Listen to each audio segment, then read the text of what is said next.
Bonjour à tous, bienvenue sur la chaîne pour cette nouvelle vidéo les amis.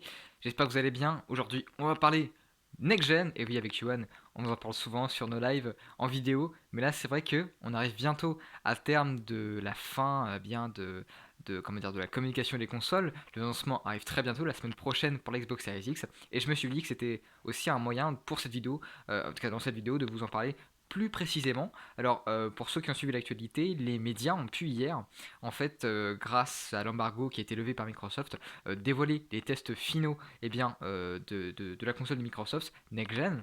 Et puis c'est l'occasion pour moi, en tant que joueur, de réagir justement à ces différents tests et de vous proposer justement une analyse structurée et puis aussi plus ouverte voilà, concernant cette console nouvelle génération qui est la Xbox Series X, mais aussi la Xbox Series S.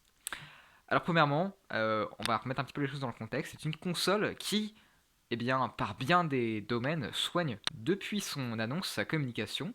Et oui, on le sait, hein, Microsoft, sur la génération passée, Xbox One n'a pas forcément réussi son coup, avec peu d'offres alléchantes, peu de grosses exclusivités face au mastodonte de studios qu'a Sony, Naughty Dog, Kojima Productions.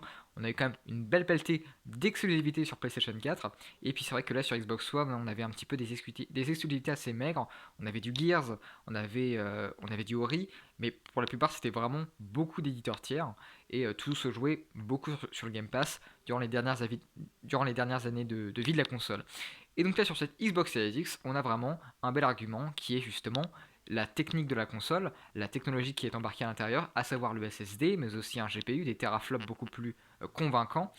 Euh, Ce qui est bien justement avec cette Xbox Series X, c'est qu'elle est déjà beaucoup plus puissante. C'est la console vraiment la plus puissante du monde. C'est-à-dire qu'en termes d'architecture, et l'architecture pardon, Velocity, j'en perds mes mots, qui est présent dans la console, qui va renforcer cet aspect de puissance, en tout cas de technologie avancée par rapport à la PlayStation 5. Ce qui change entre les deux consoles, c'est avant tout les teraflops, mais aussi le SSD beaucoup plus puissant de côté de PlayStation. Mais ça ne change pas que, effectivement, sur Xbox Series X, on a le Quick Resume, c'est-à-dire des chargements beaucoup moins longs et des jeux qui se lancent beaucoup plus vite. Alors écoutez, de la technique, le seul problème qui me dérange un petit peu, c'est ce côté un petit peu euh, manque de jeu. C'est-à-dire que quand on parle de technique et quand on parle de cette console, on parle forcément des éditeurs tiers qui vont bientôt sortir, on parle de rétrocompatibilité, c'est-à-dire que vous allez pouvoir jouer à tous vos titres Xbox, Xbox 360, Xbox One sur votre Xbox Series X. Donc ça en termes de rétrocompatibilité, c'est vraiment un bel argument. Et je remercie d'ailleurs les équipes de Microsoft qui ont travaillé sûrement un temps un temps assez acharné sur la question. Ce qui manque, c'est vraiment les jeux exclusifs. Vraiment. C'est vraiment ce qui manque et ce qui me dérange. C'est-à-dire que par rapport à la PlayStation 5, où il y a quand même un line-up qui est quand même assez important, hein, Spider-Man Miles Morales, Demon's Souls, on a aussi Ratchet Clank qui va sortir bien plus tard. Là, dans la même période, on a également donc Demon's Souls, Spider-Man et oh, il y a Sackboy, voilà. De Little Big Adventure. C'est quand même des jeux qui sont exclusifs des PlayStation Studios. Et du côté de Xbox, on en a très peu, à part le 10 décembre, The Medium. Après, on a un petit peu avant, je crois, The Falconeer et un autre jeu qui est développé d'ailleurs par une seule personne, qui était très impressionnant du côté du ray tracing et du côté de la puissance de la console. Ça avait été dévoilé lors de la première conférence dédiée à la Xbox Series X, en tout cas au line-up des jeux. Donc vous voyez, par rapport à la PlayStation 5, c'est quand même un manque de jeu assez cruel, assez intense.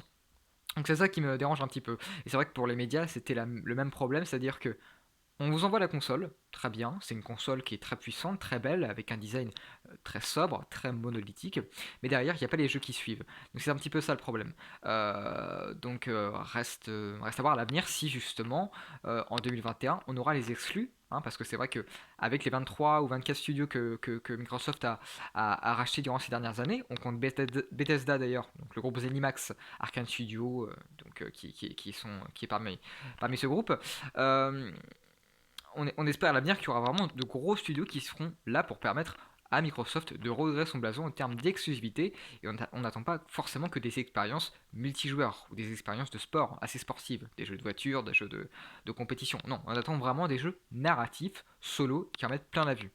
On attendait des retournants pour ce lancement Halo Infinite. Il a été malheureusement reporté pour la raison que vous connaissez. On en a parlé sur ma chaîne personnelle, mais aussi sur la chaîne de Yohan en live. C'est un jeu qui manque cruellement de qualité visuelle et qui n'est pas forcément à la hauteur des attentes de cette nouvelle génération. Enfin, pas en tout cas comment dire, qui résume l'intérêt d'acheter une console à 500 euros. En tout cas, pas des One. Parce que c'est vrai que voilà, le 10 novembre, qu'est-ce qu'on aura sur cette série X? On aura Assassin's Creed Valhalla, on aura aussi Watch Dogs Legion qui est sorti il n'y a pas longtemps. Euh, mais voilà, c'est tout. On aura beaucoup plus d'éditeurs tiers finalement que de jeux exclusifs. Voilà, durant cette fin d'année 2020, mais aussi durant la première moitié de 2021, parce pour l'instant on n'a pas la date officielle de l'Infinite. On sait que Forza Motorsport 8 est en développement. On aura aussi, sûrement dans les prochaines années, Hellblade 2. Est-ce que ça sera fin 2020? Est-ce que ça sera début 2022? En tout cas, c'est bien parti pour. Mais oui, c'est pas tout de suite. Donc ça ne justifie pas tellement l'intérêt d'acheter cette console. Voilà, donc du point de vue technique, c'est une très bonne console. Du point de vue aussi de la manette, ça reste une manette assez classique avec l'apport du bouton share. Donc, qui était sur PS4, c'est le bouton qui permet de partager ses captures d'écran, ses vidéos sur le net, sur YouTube. Donc c'est très important aussi pour les streamers, pour les journalistes qui souhaitent partager leurs captures. Mais néanmoins, sur la manette, c'est tout ce qui reste. Ça reste une manette Elite Series 2 avec, voilà, c'est un mélange de manette Series 2 avec une manette Xbox One. Donc très clairement, ça ne change pas tellement. Par rapport à la DualSense, pareil, c'est pas une révolution, c'est peut-être plus agréable en main. Mais voilà, on n'a pas le retour haptique, c'est pas une révolution. Voilà. Donc voilà, très clairement, la console en elle-même est excellente d'un point de vue technique, mais du point de vue des jeux, c'est un petit peu ce qui manque. C'est un petit peu ce qui manque. Donc pour moi, faut attendre, faut attendre. Après voilà, j'ai discuté justement avec quelqu'un qui se trouve dans l'écosystème Xbox. À l'heure actuelle, si vous voulez vous lancer dans l'écosystème Microsoft et que vous n'êtes pas un joueur que vous ne jouez pas forcément très fréquemment, vaut mieux prendre une Series S, donc qui est une console full des maths, mais qui propose plus de 300 Go de stockage, mais qui va vous permettre en fait de jouer occasionnellement sur vos jeux à travers le Game Pass. Donc ça, le Game Pass, effectivement, c'est un gros argument.